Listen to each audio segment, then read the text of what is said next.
Mi progenitor obtuvo el premio mayor y me expulsó con violencia. Ya no requiero de tus recursos impuros, perdedor. Pero yo reía sin parar mientras él festejaba, porque el boleto que adquirió con mi plástico estaba inscrito bajo el nombre de mi progenitora. Siempre fue así con él, desvalorizándome desde que tengo uso de razón, tratándome como un estorbo y no como su descendiente. Mi nombre es Javier. Tengo 32 inviernos y laboro como experto en finanzas en una empresa reconocida en la Ciudad de México. Mi progenitor, Felipe, nunca encarnó el modelo de paternidad que uno anhela. Durante mi crecimiento, siempre favoreció a mi hermano mayor, Carlos, quien, según él, era su reflejo en esencia y apariencia. Carlos era atlético, conquistador y desapegado, exactamente como mi padre en su juventud. Yo, por el contrario, era aplicado, responsable y meticuloso con mis recursos, cualidades que mi progenitor consideraba tediosas y poco viriles. Cuando mi madre enfermó de cáncer hace 5 años, fue como si una explosión hubiera destrozado nuestro núcleo familiar. Ella siempre fue el vínculo que nos mantenía unidos, la mediadora entre mi padre y yo. Durante su enfermedad, regresé a la casa familiar para cuidarla.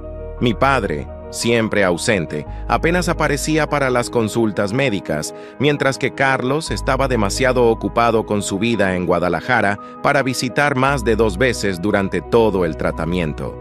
Tu madre es fuerte, no necesita que estés apegado a ella como un infante, me decía mi padre cada vez que me veía preparándole la comida o acompañándola a sus sesiones de quimioterapia.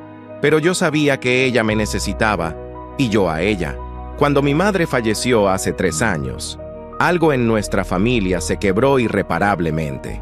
Mi hermano asistió al funeral, lloró frente a todos y luego regresó a su rutina. Mi padre, en cambio, se sumergió en un remolino de autocompasión y comenzó a malgastar el dinero del seguro de vida de mi madre en apuestas y lotería, convencido de que la fortuna le sonreiría.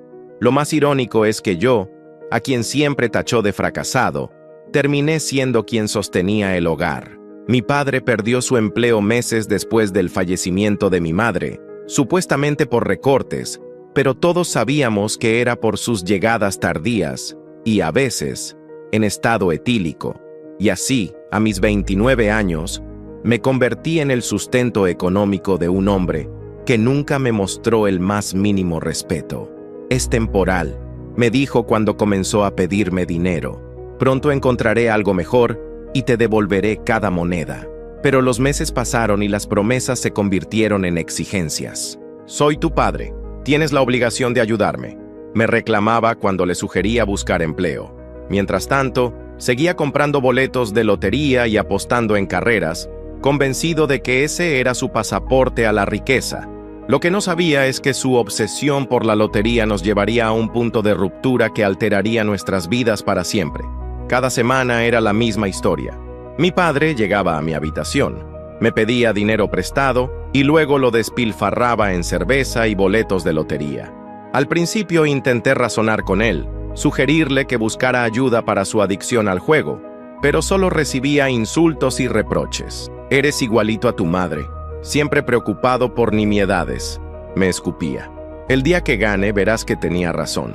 Los hombres de verdad sabemos aprovechar las oportunidades. Mi situación económica comenzó a deteriorarse. Tenía un buen salario, pero mantener la casa, pagar los servicios y, además, financiar los vicios de mi padre era insostenible. Comencé a usar mis tarjetas de crédito para llegar a fin de mes, algo que, como experto en finanzas, me resultaba profundamente humillante. Una tarde, tras recibir mi aguinaldo, decidí tener una conversación seria con él. Preparé un presupuesto detallado y se lo presenté, explicándole que necesitábamos establecer límites financieros. Papá, no puedo seguir así. Necesito que busques trabajo o al menos que reduzcas tus gastos en apuestas. Estoy endeudándome por mantenernos a ambos. Él miró mi hoja de cálculo con desprecio y luego soltó una carcajada que me heló la sangre. ¿Y quién te pidió que te quedaras? Esta es mi casa. Si no puedes con el ritmo, vete como tu hermano. Él sí tuvo el valor para hacer su vida. Esta casa también era de mamá, le recordé, y me pidió que te cuidara. Tu madre siempre te sobreprotegió, por eso saliste tan débil. Si quieres quedarte, deja de quejarte y dame 500 pesos para el boleto de mañana. Tengo un presentimiento. Respiré hondo, tragándome mi orgullo una vez más, y le entregué el dinero. Pero esa noche tomé una decisión. Comenzaría a buscar un departamento para mudarme. No podía seguir viviendo bajo el mismo techo que un hombre que me despreciaba tan abiertamente. A la mañana siguiente, mientras preparaba el desayuno, noté que mi billetera estaba abierta sobre la mesa. Al revisarla, descubrí que mi tarjeta de crédito no estaba. Corrí a la habitación de mi padre, pero ya había salido. Inmediatamente llamé al banco para reportarla como robada, pero me informaron que ya se había realizado un cargo de 2,000 pesos en una tienda de lotería. Cuando confronté a mi padre esa noche, ni siquiera intentó negarlo. ¿Qué esperabas? Necesitaba comprar más números. Tu miserable préstamo de 500 pesos no alcanzaba para nada. Además, según tú, tenemos que compartir los gastos, ¿no? Pues considera esto mi inversión en nuestro futuro. Me robaste. Eso es un delito, le grité, perdiendo la compostura por primera vez en años. No seas dramático, respondió, sirviéndose un vaso de tequila. Eres mi hijo. Lo que es tuyo es mío. Y cuando gane, te pagaré con intereses. Deberías agradecer que estoy pensando en nuestro futuro. Esa noche, mientras él ronca, ebrio en el sofá, yo lloraba de impotencia en mi habitación. Recordé las palabras que mi madre me había dicho antes de morir. Cuida a tu padre, pero no dejes que te destruya. Prométeme que te cuidarás a ti mismo primero. Las semanas siguientes fueron una tortura. Mi padre se volvió más hostil, recordándome constantemente que vivía de su caridad al permitirme quedarme en su casa. Comenzó a invitar a sus amigos a beber y jugar póker, convirtiendo nuestro hogar en una especie de casino improvisado. Una tarde, al revisar mis estados de cuenta, descubrí algo extraño. Entre los cargos fraudulentos que mi padre había hecho con mi tarjeta, había uno especialmente grande de 5,000 pesos en una agencia de lotería que ofrecía un servicio especial. Al investigar más a fondo, descubrí que este servicio permitía registrar los boletos a nombre de otra persona como regalo. Según el sistema, mi padre había comprado un boleto premium y lo había registrado a nombre de mi madre.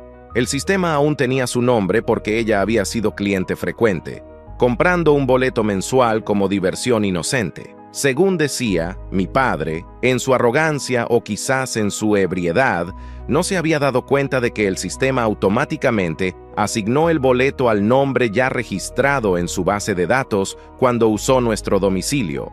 Decidí no decirle nada.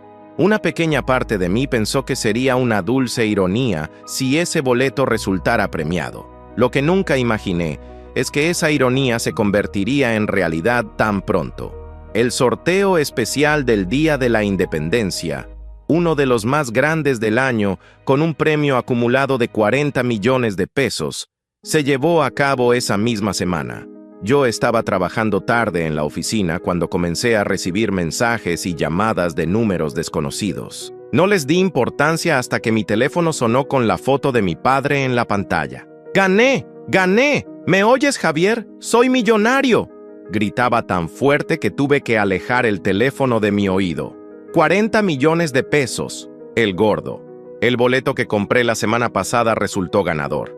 Mi corazón dio un vuelco. El boleto registrado a nombre de mi madre. Ese boleto. ¿Estás seguro, papá?, pregunté con voz temblorosa. Claro que estoy seguro. Ya lo verifiqué 3 veces. Tengo el boleto en mis manos. Estoy en el bar con mis amigos. Todos están celebrando conmigo. Ven para acá. Te invito a una copa. Después de todo, algo de crédito te mereces por financiar mi suerte. Su tono era burlón, pero decidí ir al bar. Necesitaba verlo con mis propios ojos. Necesitaba confirmar si era realmente el boleto que yo pensaba.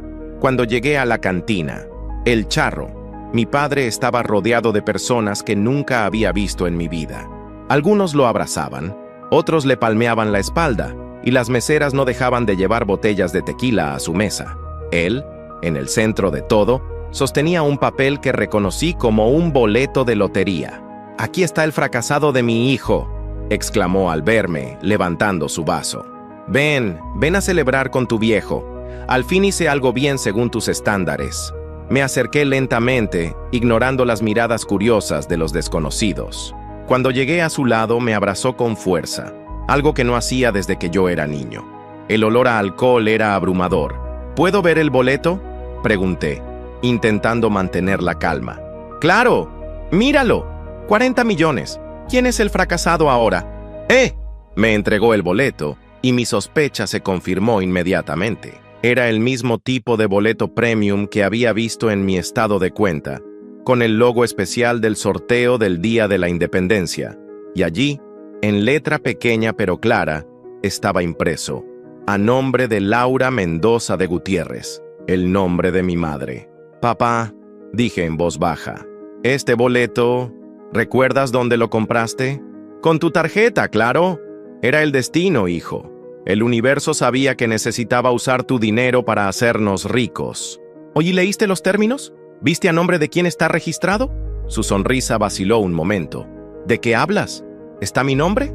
No, papá, mira aquí. Señalé la línea con el nombre de mi madre. Él entrecerró los ojos. Luego los abrió enormemente cuando comprendió lo que estaba viendo. Su rostro pasó del júbilo a la confusión y luego a la ira en cuestión de segundos. ¡Esto es un error! Yo compré el boleto. El dinero es mío. Lo registraste como regalo a nombre de mamá, expliqué, sintiendo una extraña calma. El sistema usó su nombre porque ella estaba en la base de datos. Legalmente, este premio pertenece a su patrimonio y yo soy su heredero.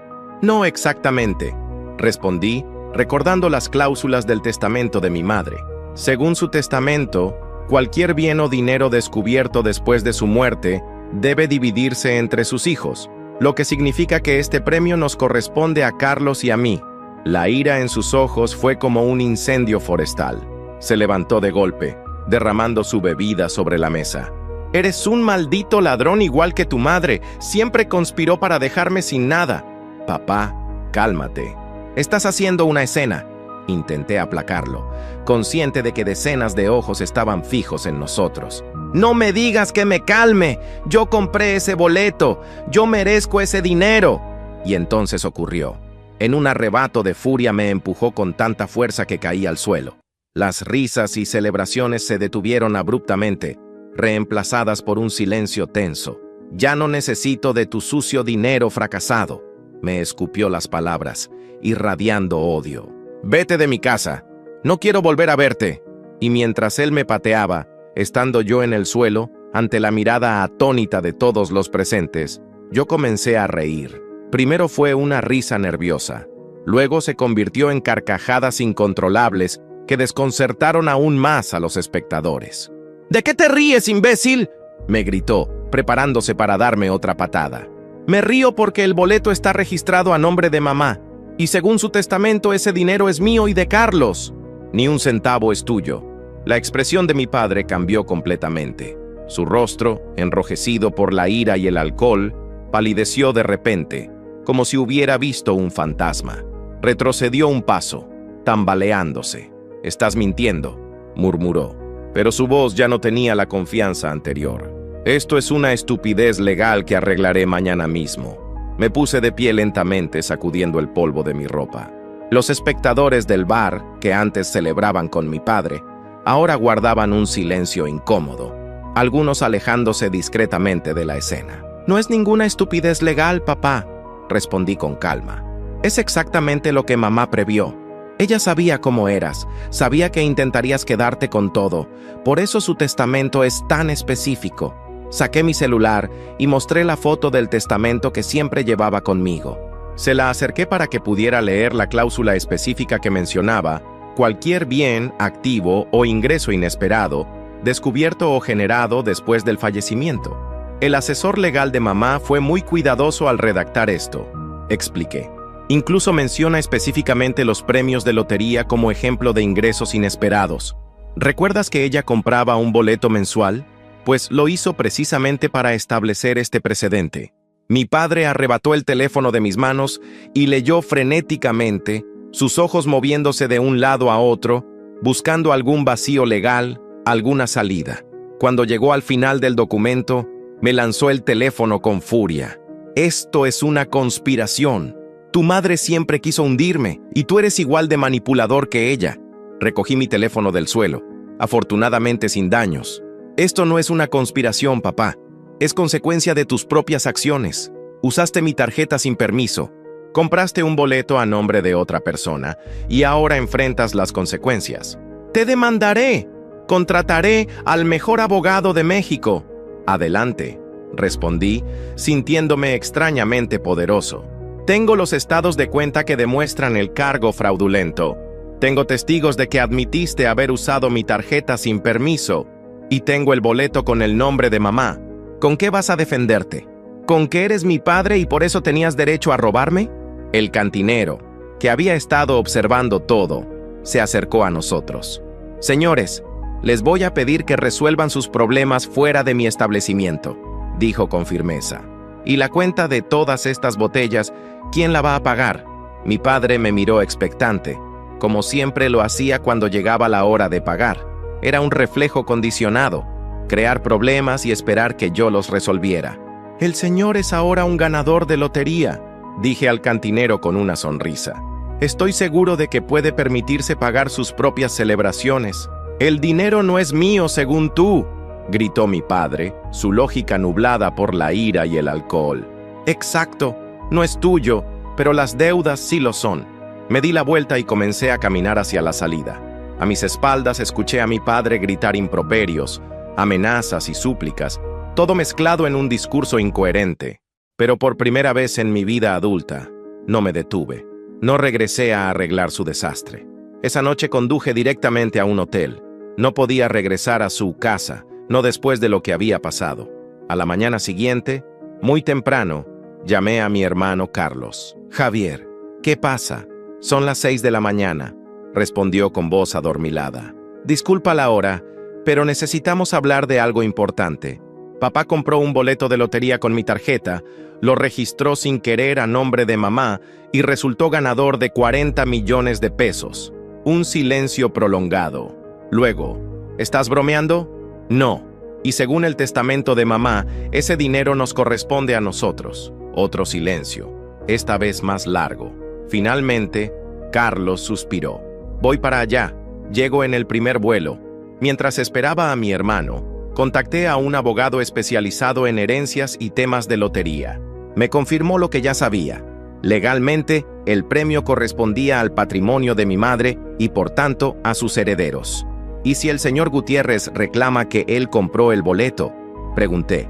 Si lo compró como regalo a nombre de su difunta esposa, refuerza nuestro caso, explicó el abogado. Y si admite que usó fraudulentamente la tarjeta de crédito de usted, podríamos incluso presentar cargos criminales. Cuando salí de la oficina del abogado, tenía decenas de llamadas perdidas de mi padre y varios mensajes de texto que oscilaban entre amenazas y súplicas desesperadas. Decidí no responder a ninguno. Por primera vez, dejaría que enfrentara solo las consecuencias de sus actos. Carlos llegó esa misma tarde. A pesar de nuestras diferencias, nos fundimos en un abrazo sincero en el aeropuerto. Había pasado casi un año desde la última vez que nos vimos, y aunque siempre fue el favorito de papá, nuestra relación había mejorado desde la muerte de mamá. No puedo creer lo que me contaste, dijo mientras tomábamos un café en la terminal. Papá realmente te pateó en público frente a todo el bar. Sí, confirmé, mostrándole un moretón en mi costado. Pero eso no es lo peor. Lo peor es que lleva años tratándome como su cajero automático y menospreciándome. Carlos bajó la mirada, avergonzado. Debí estar más presente. Sabía que papá estaba mal desde que mamá murió, pero fue más fácil alejarme. No te culpo, respondí sinceramente. Yo me quedé por una promesa a mamá, no porque creyera que podía ayudarlo a cambiar. Decidimos ir directamente a la Lotería Nacional para entender el proceso de reclamo del premio. En el camino, le expliqué a Carlos todos los detalles. Cómo papá había robado mi tarjeta, cómo había registrado el boleto a nombre de mamá sin darse cuenta, y cómo el testamento de ella nos protegía. En la Lotería Nacional, un funcionario nos atendió con especial interés cuando mencionamos la situación. ¿Es un caso particular?, explicó después de revisar nuestros documentos. El boleto está claramente registrado a nombre de Laura Mendoza, pero ella falleció hace 3 años. En estos casos, el premio pasa a sus herederos legales, siempre que puedan probar su identidad y relación. Presentamos copias del testamento, nuestras identificaciones y el certificado de defunción de mamá. El funcionario asintió satisfecho. Todo parece en orden. Sin embargo, les recomiendo que esperen unos días antes de hacer el reclamo formal. A veces, en premios grandes como este, pueden surgir complicaciones. No necesitaba explicarnos qué tipo de complicaciones se refería. Era evidente que mi padre intentaría reclamar el premio por todos los medios posibles. Al salir de la Lotería Nacional, mi teléfono sonó. Era un número desconocido, pero algo me dijo que debía contestar. Señor Javier Gutiérrez, soy el licenciado López, abogado de su padre, Ernesto Gutiérrez. Lo escucho, respondí secamente. Mi cliente desea llegar a un acuerdo amistoso sobre el asunto del boleto de lotería. Propone dividir el premio en partes iguales. 1/3 para él, 1/3 para usted y 1/3 para su hermano. Miré a Carlos, quien podía escuchar la conversación por el altavoz. Mi hermano negó con la cabeza firmemente. Lo siento, licenciado, pero no hay nada que negociar. El boleto pertenecía legalmente a nuestra madre y, según su testamento, nos corresponde a sus hijos. Además, fue adquirido fraudulentamente con mi tarjeta de crédito. Si su cliente insiste, nos veremos obligados a presentar una denuncia por fraude. Un silencio al otro lado de la línea. Luego, entiendo su posición, señor Gutiérrez. Le transmitiré su respuesta a mi cliente. Que tenga un buen día. Cuando colgué, Carlos me miraba con una mezcla de asombro y admiración. Nunca te había visto enfrentarte a papá así, comentó. Nunca había tenido tanto que perder, respondí, ni tanto que ganar. Al día siguiente, mientras desayunábamos en el hotel, recibimos una llamada del abogado de nuestro padre. Quería organizar una reunión entre todas las partes para resolver amistosamente la situación. Accedimos más por curiosidad que por voluntad de negociar. La reunión se llevó a cabo en un bufete de abogados en Polanco, uno de los barrios más exclusivos de la ciudad. Mi padre llegó con 2 abogados, vestido con un traje que nunca le había visto antes. Su expresión era una mezcla de arrogancia y desesperación. Hijos, comenzó, intentando sonar paternal. Entiendo que estén molestos conmigo. He cometido errores, lo reconozco, pero somos familia. Podemos resolver esto sin necesidad de destruirnos mutuamente. Carlos y yo intercambiamos miradas. Ninguno de los dos respondió. Uno de los abogados tomó la palabra. El señor Gutiérrez está dispuesto a reconocer que el boleto está registrado a nombre de su difunta esposa. Sin embargo, argumenta que él fue quien aportó el dinero para la compra, aunque fuera a través de la tarjeta de su hijo. Propone una división del premio, 50% para él como cónyuge sobreviviente y 25% para cada uno de ustedes. Miré a mi padre directamente a los ojos por primera vez desde el incidente en el bar. ¿Por qué deberíamos darte un solo peso? Porque soy tu padre, explotó, golpeando la mesa. Te di la vida, te crié, te di un techo. Mamá me crió, corregí. Tú estabas demasiado ocupado favoreciendo a Carlos o persiguiendo tus propios intereses. Y en cuanto al techo, llevo 3 años pagando todas las cuentas de esa casa mientras tú despilfarras en alcohol y apuestas. Mi padre se volvió hacia Carlos, su última esperanza. Hijo, tú siempre has sido razonable. Siempre fuiste mi orgullo. No puedes estar de acuerdo con esto. Carlos, quien había permanecido en silencio, finalmente habló. Tu orgullo. ¿Es por eso que nunca me llamaste cuando me gradué de la universidad o cuando nació mi hija, tu nieta, a quien ni siquiera conoces? No, papá. Tu único orgullo ha sido siempre